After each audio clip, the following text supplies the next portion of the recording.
On April 19th, 1995, a long 17-day search and rescue mission began after the bombing at the Murrah Federal Building. First responders near and far flooded Oklahoma City to help.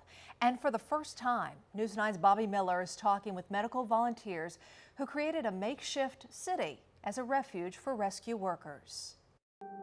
Is this? That's me. That's you, yes. Okay, yes. A bit younger. Well, I can tell though. Much to look back on. This was where they could come away from the devastation Yes. and get loved on and taken care of and fed.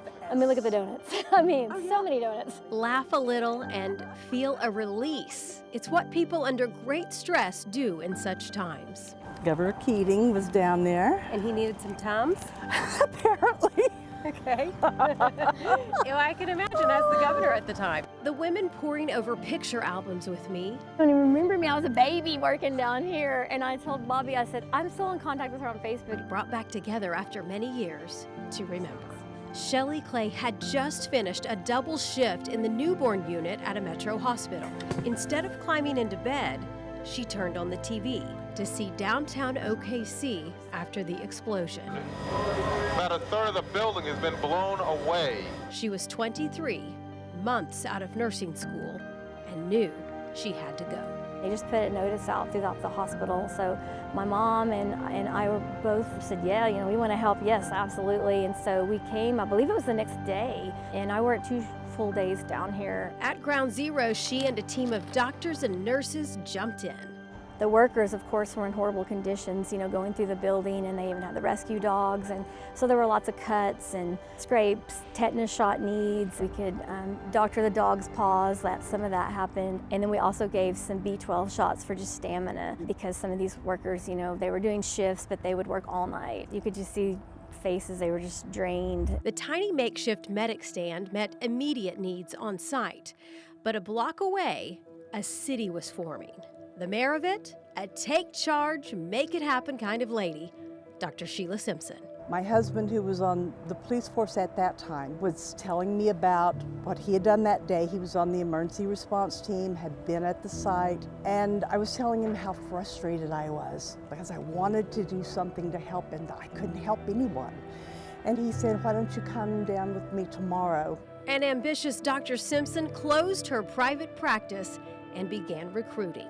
I sent out this fax. I got this huge response. Every doctor I knew at the hospital sent me back information.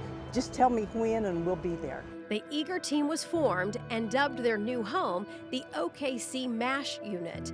Now, in 2023, it's OCU's School of Law. But then, in 1995, it was the Southwestern Bell Center, and they turned the parking garage into the command center. I saw that we needed medications for these rescue workers. Some of them started having bacterial infections from breathing this dust in. They were walking through all the debris, and they were cutting their feet, even through their thick-soled boots. They were getting blisters. And we got podiatrists down to start working on their feet. The injuries and ailments grew, and so did their city of help. 50 volunteers and everything a worker might want, from cough drops to allergy medicine, was provided.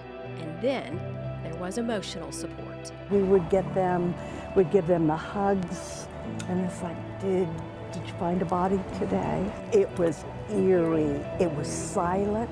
Yeah. There was a fine mist, and they walked us right by that pancaked area, and it was before they had taken the babies out. It haunts me. Dr. Simpson and Shelley also felt the loss of one of their own. Chair 168 is for Rebecca Anderson. She was a nurse who rushed to the federal building as soon as she learned of the tragedy. She died of a head injury sustained while trying to rescue someone. I hate that that happened, but she gave her life for her fellow man. Greater love hath no man than to lay down his life for his fellow man. Right by these doors. The ladies went back to the spot where such care was provided. We set up. So many years ago. It was our cardboard clinic. Life was taken at the bombing. Love was poured out here.